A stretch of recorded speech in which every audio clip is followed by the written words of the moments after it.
What are black people trying to corner? Absolutely nothing. We are the consumers, and we are comfortable being the consumers. We do not produce. And a consumer is the equivalent of a financial slave. A consumer is an equivalent of a financial slave. That's what we are. We are the financial slaves. We are the dependencies of this whole American capitalist economic order. And here's the contradiction about black people. In your own words, Dr. Umar, would you please explain to the viewing audience what is Black economics and how can we use it to advance our wealth position in the United States?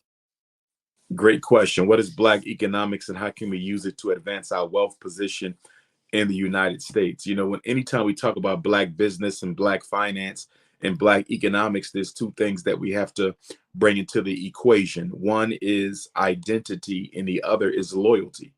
Without those two things, we never get to where we want to be. The reason why the Black dollar is the easiest dollar to rape in this country, it's the easiest dollar to rob in this country, it's the easiest dollar to exploit in this country. And the reason for that is Black people do not have a loyalty to Black businesses above and beyond the businesses of other communities. Every other people have a loyalty to the businesses of their own race, of their own culture, of their own ethnicity.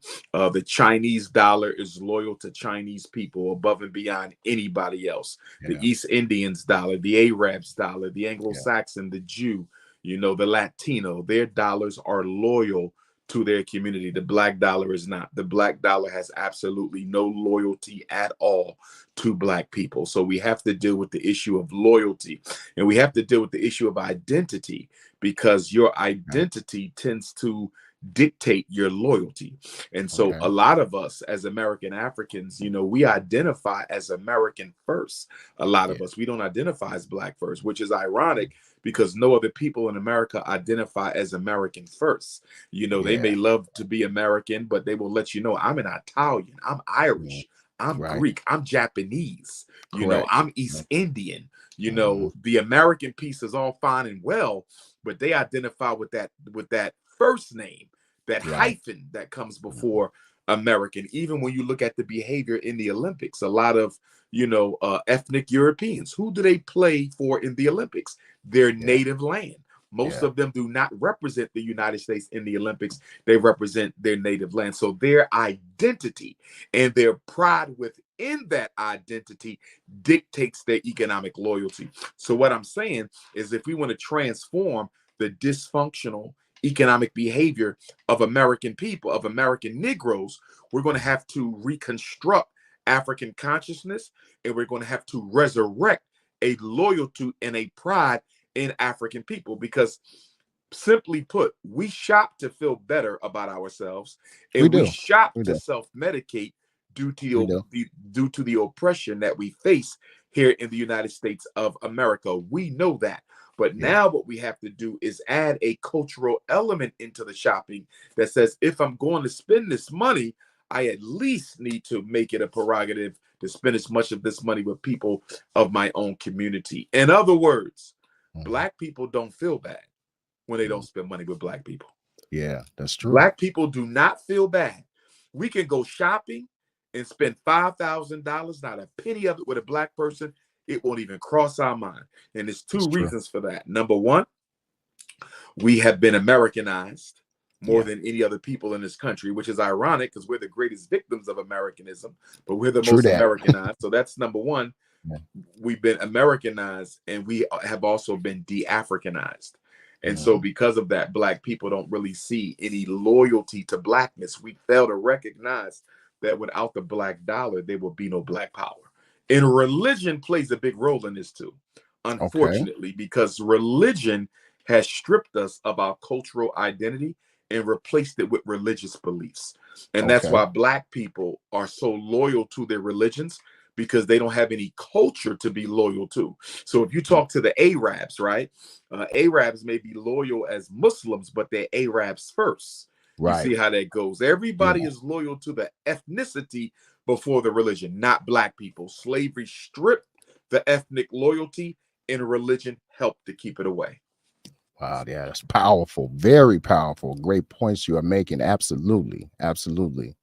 The second point I wanted to talk about tonight, with me living here in the Chicagoland area, and as I know that you're very familiar with the migrant crisis that we're facing here, as well as in New York and other big cities around the nation, where the governments are placing the migrants in a lot of the black neighborhoods, disrupting things. And what I wanted to know is, with the migrant crisis, I want to say, with us, with Black Americans, I think it may be the number two most concerning issue for us. I think the economy is still number one, but with all of America witnessing how the federal government, state government, local governments are in front of all of our faces, making available tens of millions of dollars in funding and resources for the migrants to get on their feet.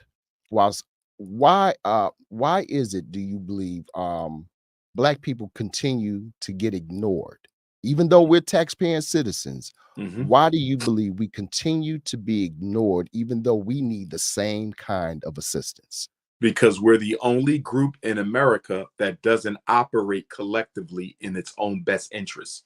America is a collection of ethnicities.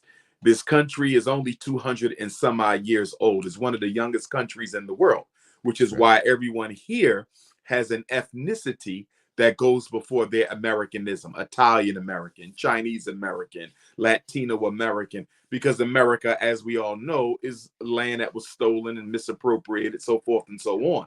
So everyone in this country has a history before America. And Mhm. because of that, they remain loyal to the ethnicity to which they belong, which predates the creation of this country. Everybody except black people. We have no economic identity as a race at all. So, for example, as I travel all around the world, I'm noticing that the East Indians are cornering the fast food market and they're Yeah. cornering the hotel market. I can't remember the last time I went to a hotel that wasn't owned by an East Indian. You Yeah. see, so you take a look at Anglo-Saxons and their control of the banking. You look at the Mhm. Chinese and their control of cheap goods. Every race is cornering a market to make sure their people eat. Because if I control all the Dunkin' Donuts, if I control all the Days Inn, if I control all the restaurants, if I control all the banks or the supermarkets or the automobile industry, my people are guaranteed food to eat, clothing on their back, and a house to sleep in, because you can't purchase anything within this industry without coming through us. What Right. are black people trying to corner? Absolutely nothing. We are the consumers, and Yeah. we are comfortable being the consumers. We do not produce. And a consumer is the equivalent of a financial slave. A consumer Absolutely. is an equivalent of a financial slave. That's what we are. We are the financial slaves. We are the dependencies of this whole American capitalist economic order. And here's the contradiction about black people: we want to change our situation, Mhm. but we don't want to change our spending behavior. Good point. This is the Yeah. contradiction. Yeah. Black people want to be free, but they don't want to put in the work to get there. And one of the first things we have to change if we're going to transform our reality is we have to change the way we spend our money. Yeah. $30 Absolutely. billion on beauty, $2 billion on Air Jordans, $4 billion on liquor, billions of dollars on video games. But when you travel this country, and I'll be in Tulsa, Oklahoma for the Black Wall Street Memorial, May the 25th and 26th. All But right. when you travel this country, you don't see a Black Wall Street operating anywhere, although everybody's always celebrating Black Wall Street. Right. Where Right. are they? Yeah. Yeah. Show me a black community in America where we own the supermarket to feed the people, hospital to save the people, school to educate the people, bank to invest in the people, and a Right. manufacturing and distribution sector to employ the people and provide them with the basic needs that we all must have to survive. Where is it? I don't They see, don't there's not a exist. black Wall Yeah. Street anywhere in America. And that's sad because, as Yeah. you know, we have a very wealthy black bourgeoisie. We have a very wealthy black celebrity and athlete class. Yeah. Still no Black Wall Street. Still You can none. go into the richest Black communities in America, and guess what? They're shopping from white people. They're Yep. banking from white people. You see how Yep. their children Yep. are getting their education from white people. Go to the richest Black neighborhood in America. Go to Absolutely. Brentwood, Los Angeles if you want. And guess what? All those rich millionaires and billionaires, whose schools are their children going to? Whose supermarket are they buying their food from? Right. You see how this Right. goes. So if we Absolutely. want to change this, we have to change the economic behavior of Black people. And that's going to be tough for 3 reasons. Black people are very selfish. We tend not to care about the best interests of the race. We only care about the best interests of ourselves. That's number 1. Number 2, our economic undisciplined behavior, we're not interested in changing it because Black people love to look successful. And one of the best ways we try to make ourselves look successful is by surrounding ourselves with a lot of expensive, useless junk. Okay. Yeah. Why do Yeah. we buy twice as many Mercedes Benzes as Caucasians? And we have less than a third of the wealth of Caucasians. We own twice as many Mercedes as white people. Wow. And we don't Did even not know have that. 1/3 of their wealth. You know why? Status symbols. Yeah. We are preoccupied with looking like I'm somebody.